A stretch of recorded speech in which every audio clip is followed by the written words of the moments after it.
everyone. Welcome to a new episode of the BytesBurn Podcast. You are very much welcome to our subscribers, our new watchers, or even passerbys. Welcome to the BytesBurn Podcast, where we talk about everything tech, recent news, and basically we're your besties in tech. So my name is Stacy Honora, and with me is my amazing co-host Idris Lawal, and we're here to give you all the deets that have happened in the past week. So we'll be the um kicking off with the announcement by Meta that they would be introducing subscription to their flagship apps, basically Instagram, Facebook, WhatsApp. And they are basically trying to test how those new subscriptions will work with businesses, creators, Meta AI users, right? And I don't know how I feel about that, to be honest. I mean, to be honest, I feel like it would limit my scrolling on Instagram if I know that I am on a subscription, right? And it's even a good way to go off social media. So you just, not pay for the subscription and then you basically be off, right? Um, I feel like it's going to be a very interesting thing to see if usage drops across their applications. So, what do you think about this, Idris? For me it's interesting because these apps, Instagram, Facebook, WhatsApp, people have been using them for a very long time. And Meta's system has always been from generating revenue from ads. So right now, given that they want to go into this subscription model, is interesting.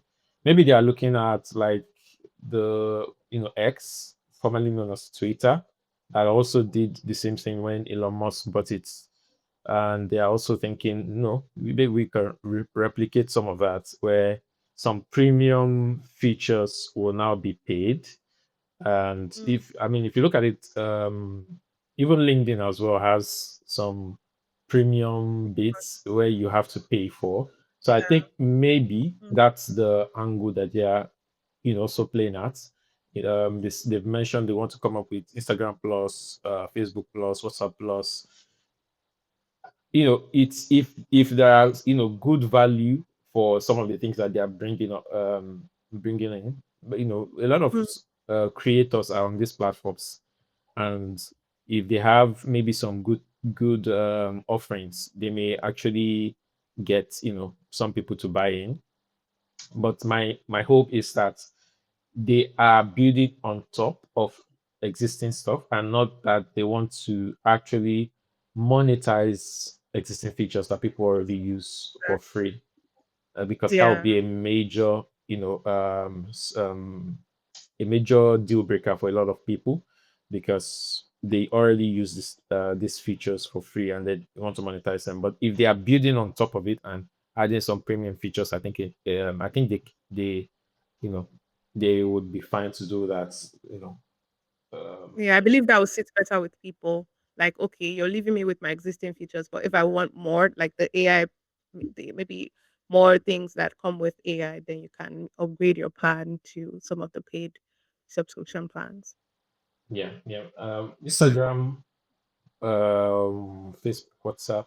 I, I don't know. Instagram is still much more in use. Facebook, I don't know who's using Facebook these days, but there seem to No, still I be think Facebook still has a lot of active users there's actually. yeah that's what there seems to still be a lot of people active on there. And WhatsApp is really like the de facto for messaging, especially in Africa here, where Yeah. there's we don't do a lot of iMessaging like some other places and all of that, but WhatsApp is our main go-to, and people even do business on WhatsApp as well. So it would be interesting to see how they come up with their monetization or their subscription models. But I think it would make more sense if they are bidding on top of existing stuff and not monetizing features that people already use. Yeah. And yeah, that takes us to our next thing. So Anthropic is they raised a lot of money recently, and it's been s- generating some buzz, in the tech world because this is a lot of money to raise. And one of the interesting things that people talked about was this is a Series H. Mm. If you start counting the letters, this is a long way. And they raised 65 billion based on their announcement, and that's funding round basically puts them at $965 billion, basically close to $1 trillion company. Um, that's a lot of valuation. Right now, I mean, if you look at how much they are making in terms of revenue right now versus this valuation, it doesn't make sense. It's a long way out. But I think the idea would be that given that they're an AI company and they're at the forefront of basically the latest hot cake in tech right now, people would expect that they could easily go 2x, 3x, 4x, whatever the thing is. Because if you look at Nvidia, I think Nvidia is about 4 or 5 trillion in terms of valuation now. So they'll be looking at something like that. That Anthropic could easily blow up. So we'll see how much this investment pushes Anthropic even further. But yeah, um, it's a lot of money pouring into AI right now. Yeah. I also think that the valuation is, just thinking what could come out of the company because we have code cloud code rather. They could use that in other parts of tech. So I feel like they probably are looking into more subsidiaries which would now make up the entire company's evaluation. So probably most of the money is going into like foundational work that they can now use to expand into different sectors and then have products in these different sectors that would obviously match the valuation and you know um even possibly increase that, right? But as at the moment, like you said, the valuation doesn't match like what they currently have in revenue, but people probably see the vision, right? For people to still be investing because 65 billion is a lot of money, right? So for people to still be investing money and it's a series H, right? Um, but that means they actually see that okay, this could really blow up. And like you said, the hot cake now is AI now. So except something new comes. But for now it seems realistic for them to achieve that goal. We don't know when, but the goal seems achievable.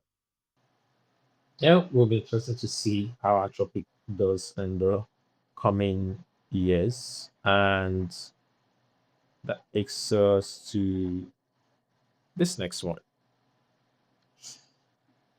So this is interesting because we've talked about layoffs in the past, I think for 3, 4 podcasts now, and that's because there's been a lot of layoffs in different in many of these tech companies. In different tech companies are all doing layoffs this year. If you look at the info on, if you go to layoffs.fyi, about 100,000 plus people have been laid off this year alone, and Mm, from very various companies, and a lot of them have been attributing their layoffs to AI. mm, And it is interesting that the Nvidia CEO Jensen Huang himself is coming out to say that this trend of attributing layoffs to AI is a lazy excuse. And we've talked about the fact that even Samot Marusi came out to talk about the AI washing of layoffs, because if you are going to do your layoff, come out and be honest about who are you are laying off. I'm straight. Uh, I mean, if you are cutting costs, just come out and say you want to cut costs and you want to Mm, focus, maybe you want to redirect your investments elsewhere. But coming out to yeah. say it's because AI is doing marvelously well and can replace people, it doesn't make sense. Um, Mhm. what do you see, CC?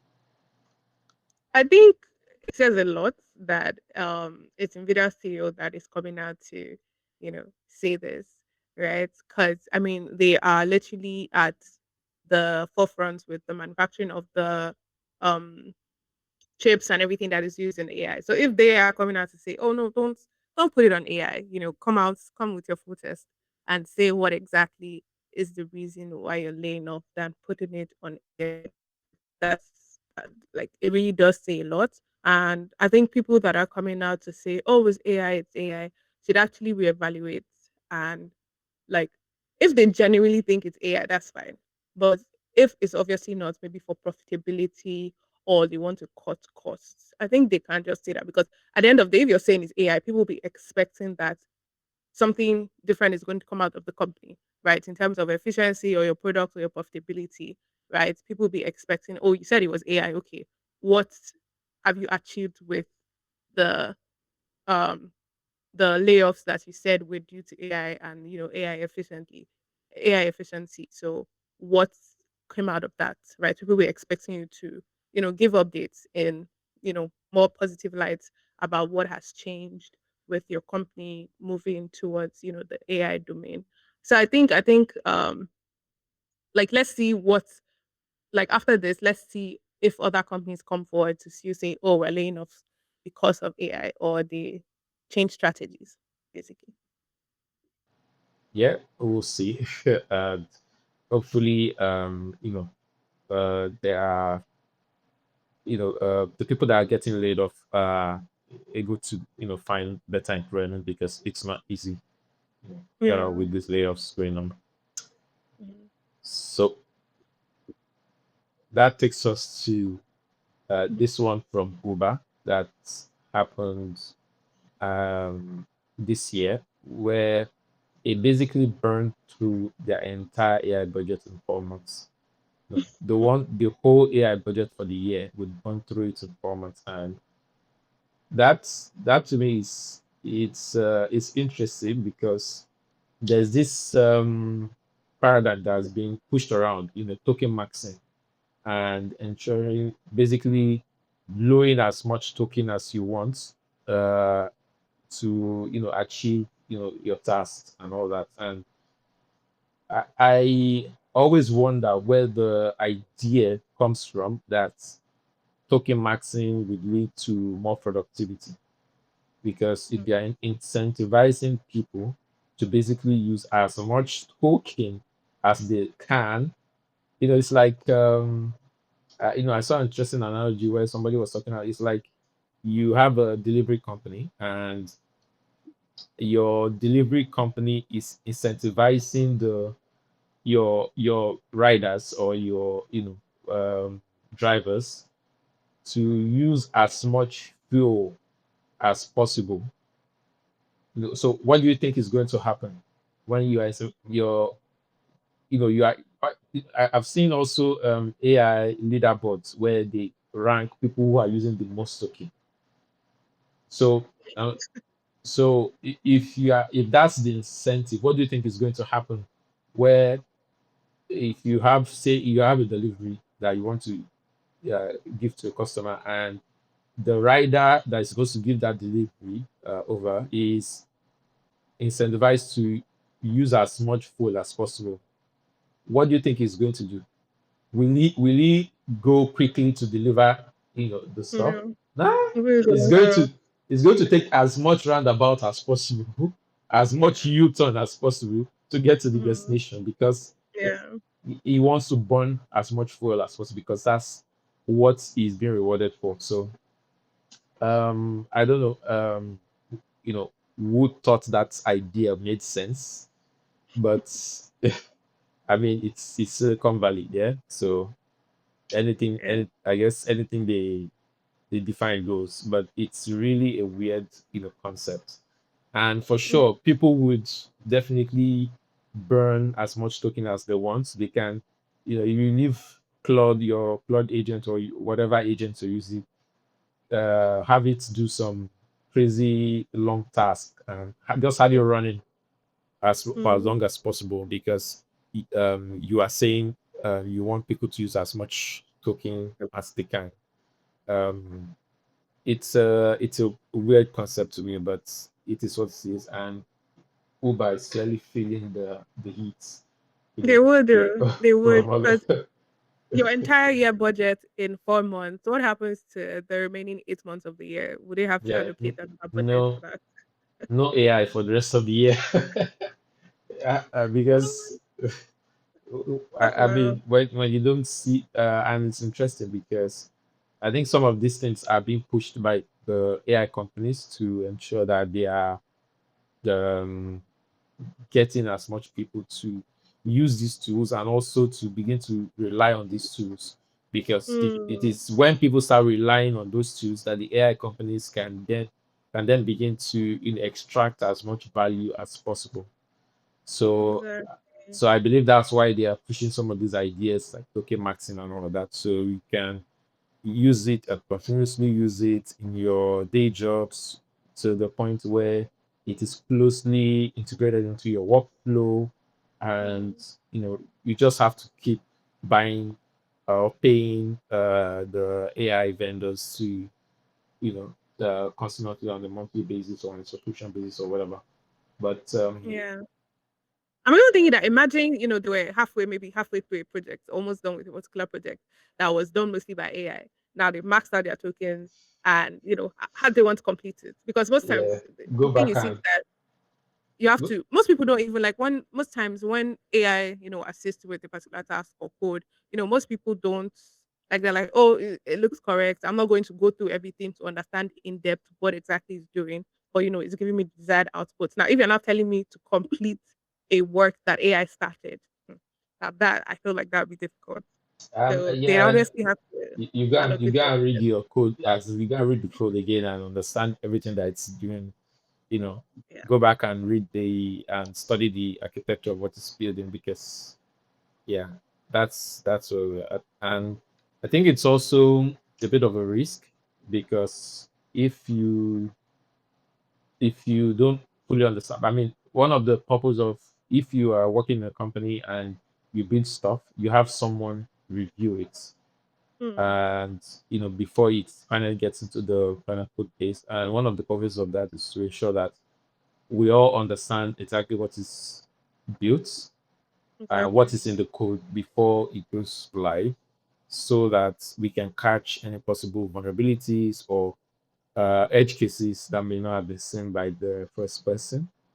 Mm, But yeah, but in this era where you have AI speed running through your development process, then you need to come up with a new workflow that caters for that missing step, the code review and all the vetting process. But this is definitely an interesting one, and I see that there are still some more companies that will also be coming to this realization in the near future, and exactly. put the brakes on all the token maxing and all and similar stuff. So this is interesting, but I'm pretty sure um, developers are happy, at least that AI is Like I not. told you so. We are not going anywhere anytime soon. Yeah. So, and that is a wrap for today's episode. We hope you enjoyed our talks. You leave a like and subscribe and share with your friends. We'll catch you in the next one. Bye.